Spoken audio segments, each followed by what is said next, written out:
Benito Pérez Galdós no dedicó su gran novela a políticos ni a filósofos. A esos los llamaba, literalmente, curanderos y droguistas. Se la dedicó a los maestros de escuela. Los consideraba los verdaderos médicos, los únicos capaces de curar las dolencias de una sociedad enferma por falta de aritmética, lógica, moral y, sobre todo, sentido común. Es una declaración de intenciones brutal y es la clave de lectura para todo lo que viene después. Bienvenidos a Librolandia. Hoy analizamos La desheredada, una novela de 1881 que parece escrita esta misma mañana. La novela arranca en el manicomio de Leganés, sin aviso, sin preparación. Y el primer personaje que encontramos no es la protagonista, es su padre, Tomás Rufete, un interno que ha perdido la razón de una manera muy específica. Rufete no padece una locura aleatoria, está absolutamente convencido de ser un alto cargo político. Se pasea por los patios soltando discursos frenéticos, cree que gestiona ministerios y decide el destino de la nación. Y hay un detalle en el texto que resulta hipnótico y aterrador a la vez. Rufete persigue por su cabeza una gota de mercurio imaginaria, una gota que, según él, rueda dentro de su cráneo.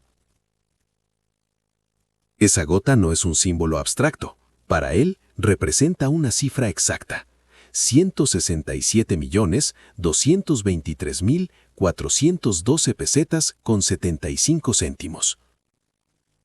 La precisión de la locura es fascinante. Galdós convierte la obsesión monetaria de toda una época en una imagen que no se olvida.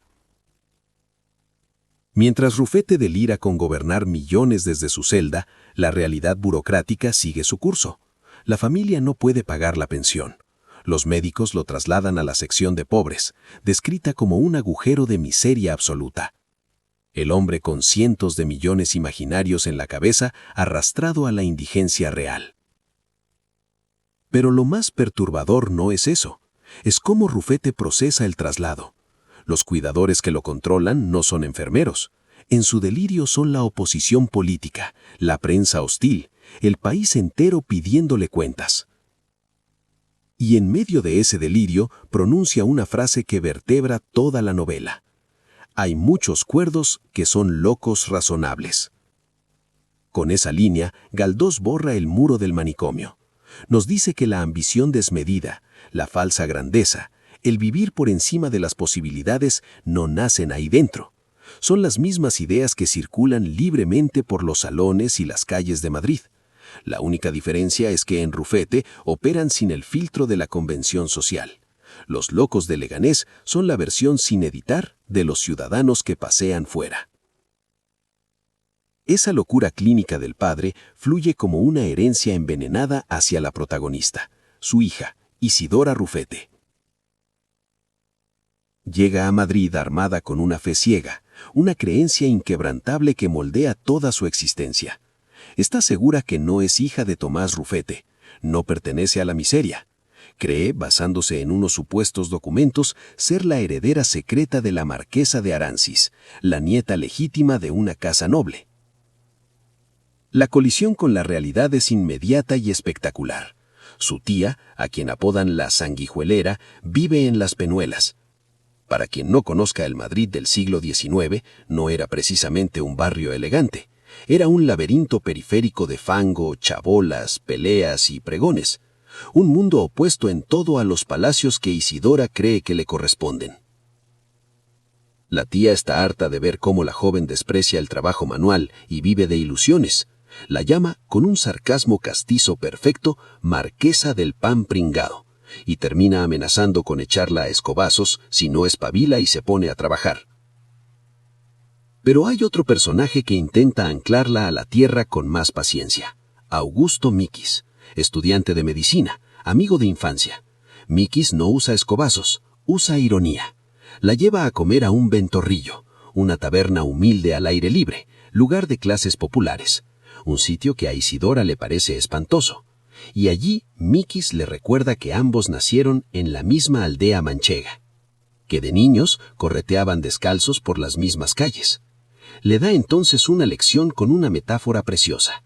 Le dice que la humanidad es como el agua. Por mucha presión que se le aplique, siempre termina buscando su nivel natural. Los ríos más orgullosos mueren en el mar, que en su metáfora es el pueblo llano. Pero Mikis no se queda en el consejo a su amiga. Observando a la gente pasear los domingos, ofrece una radiografía sociológica de lo que él llama la cursilería madrileña. Su tesis es demoledora. Afirma que en Madrid reina la igualdad de la envidia. El que es un 2 quiere elevarse a 3. El 3 se gasta lo que no tiene para parecer un 4, y así sucesivamente, sin límite. Las familias que pasean con vestidos elegantes puede que no tengan carbón para calentarse ni comida en la despensa, pero salen a la calle para ser vistas. El endeudamiento y el aparentar son el verdadero motor de esa sociedad. Galdós nos está diciendo algo fundamental. Isidora no es la anomalía. Padece la misma enfermedad que el resto del país, solo que llevada a la enésima potencia por culpa de unos documentos falsos. No es el bicho raro, es el espejo más claro. Llega el momento que Isidora lleva años esperando. El encuentro con la mujer que cree que es su abuela, la marquesa de Arancis. Isidora ha consumido novelas por entregas durante años. En su cabeza tiene guionizada la escena perfecta. Lágrimas, abrazo de redención, reconocimiento inmediato. La realidad del palacio es gélida. La marquesa la examina con unos lentes de oro, escudriñándola como un insecto que se ha colado en su salón. Y le asesta el golpe mortal con una calma que hiela la sangre. Le dice sin elevar la voz que está completamente equivocada, que ha sido víctima de un engaño orquestado por personas malintencionadas, y aporta el dato que debería destruir la fantasía. Tuvo 2 hijos. La niña murió hace años. El único superviviente es un varón que vive con ella. No hay margen de error. Aquí la psicología humana entra en escena de lleno. Ante la destrucción total de su narrativa vital, cualquier persona racional cuestionaría los documentos, pediría investigar. Isidora experimenta una disonancia cognitiva brutal. En lugar de aceptar la verdad, su orgullo estalla. El texto describe que su ira surge como una espada que se desenvaina. ¿Por qué reacciona con tanta violencia hacia quien le dice la verdad? Porque aceptar esa verdad equivaldría a la muerte moral. Admitir que no es la nieta de la marquesa significa admitir que es la hija de Rufete el Loco, la sobrina de la sanguijuelera, una plebeya condenada a trabajar. Esa fe aristocrática no es un capricho, es el cimiento absoluto de su identidad. El instinto de conservar el error es infinitamente más fuerte que la evidencia. Por eso elige convencerse de que la están robando, y jura llevar el asunto a los tribunales. Un error de cálculo catastrófico que marcará el resto de su vida. Mantener un pleito contra una casa nobiliaria cuesta una fortuna. Mantener los aires de grandeza mientras dura, también. Galdós es meticuloso documentando la asfixia financiera de Isidora. Dilapida la modesta herencia de un tío. Empieza a frecuentar el Monte de Piedad, la casa de empeños institucional de la época, la antesala de la ruina para esa clase media que intentaba aferrarse a las apariencias sin liquidez. Vende sus joyas, empeña el reloj por 30 duros. Los muebles desaparecen pieza a pieza. El salón donde pretendía recibir visitas elegantes queda reducido a un páramo vacío con un solo veladorcito de hierro. Y en ese vacío aparecen los personajes que orbitan alrededor de la desesperación. Joaquín Pez, joven marqués arruinado.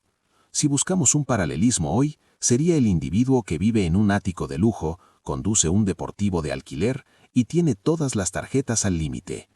Vive a todo lujo, pero asfixiado por las deudas. Lo más escalofriante de Pez es que es perfectamente consciente de su inutilidad.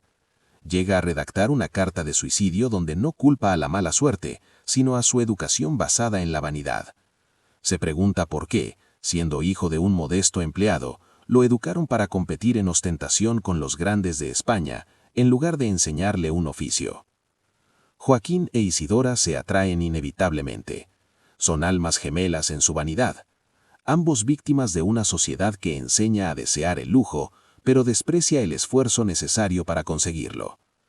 Al polo opuesto aparece Botín, rico, hecho a sí mismo, pero descrito como repulsivo y soez. Ve a Isidora como un adorno que puede comprar. Cuando ella decide abandonarlo, lo despacha con una frase que es puro delirio literario. Soy la vengadora de los licenciados de Cuba. Puro teatro, con el estómago completamente vacío. Y luego está Juan Bou, el ipecacuana, litógrafo catalán, trabajador, honesto, con las manos manchadas de tinta. Ha montado su propio negocio imprimiendo aleluyas para el pueblo. Pero Galdós le reserva un defecto revelador. Es adicto a la lotería. Ese detalle lo cambia todo. Demuestra que ni el trabajador más incansable está libre del virus de la época. Incluso Bou suena con el dinero caído del cielo. Es Bou quien ayuda a Isidora económicamente, y ella lo desprecia de forma visceral. Le repugnan sus manos de trabajador, su falta de maneras aristocráticos. Bou termina haciendo una reflexión amarga sobre cómo quienes aspiran al lujo son capaces de disipar en una mañana el dinero que otros tardan meses en ganar, mientras pisotean a quienes lo generan. Bou es la realidad productiva del país, y es constantemente despreciada por la ilusión del estatus vacío.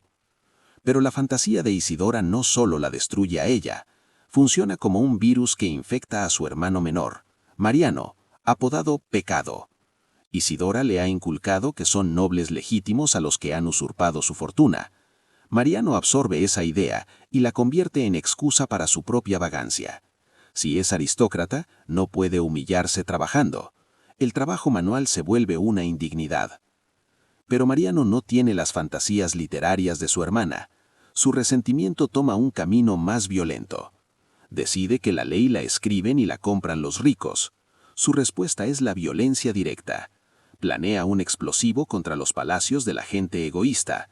Quiere literalmente ponerlo de abajo arriba. Galdós está conectando aquí la vanidad individual con la inestabilidad política de España. Cuando una clase social siente que el sistema es una farsa, la respuesta histórica suele ser intentar volar el sistema por los aires. Mariano es el síntoma de una fractura social profunda. El clímax de la novela ocurre entre las paredes más frías posibles, la cárcel modelo de Madrid. Isidora termina entre rejas. Ya no se habla de un pleito civil, se enfrenta a cargos penales por falsificación y usurpación de estado civil. Los documentos que sostuvieron toda su vida fueron falsificados por un cómplice de su padre, un químico que usaba sus habilidades para el fraude. Le ofrecen una vía de escape. Si admite que fue engañada, renuncia a sus pretensiones de nobleza y se compromete a llevar una vida honesta, la marquesa intercede y evita el presidio. Es la oportunidad de salvarse. Pero aquí Galdós ejecuta el golpe más oscuro de toda la novela. La moralidad de Isidora no estaba anclada en valores propios, estaba anclada en su linaje imaginario. Ella se creía buena y digna únicamente porque se creía noble. No tenía ética personal, tenía estatus ficticio. Al perder ese estatus, pierde la brújula moral entera. Ya no encuentra ninguna razón para ser honrada. Se mira al espejo de la celda y toma la decisión más autodestructiva posible. Decide renunciar a su propio nombre. Le dice a su padrino que se aborreció a sí misma, que quiere ser anónima y no dar cuenta a nadie de sus acciones.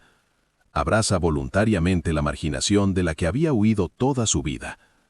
Galdós no escribió la tragedia de una sola mujer engañada por su imaginación. Escribió el acta de defunción de una sociedad entera. Una estructura que aplaude la mentira del estatus y la exhibición de riqueza, mientras castiga el esfuerzo, la educación real y el mérito genuino. Isidora cae al abismo porque caminaba sobre una sociedad que ya estaba hueca por dentro. Y en el último capítulo, brevísimo, Galdós lanza la moraleja directa.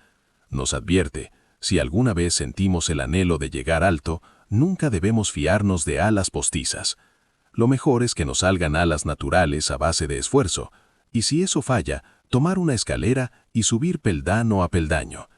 Sentido común, lo mismo que pedía en la dedicatoria. La pregunta que deja la novela no pertenece al siglo XIX.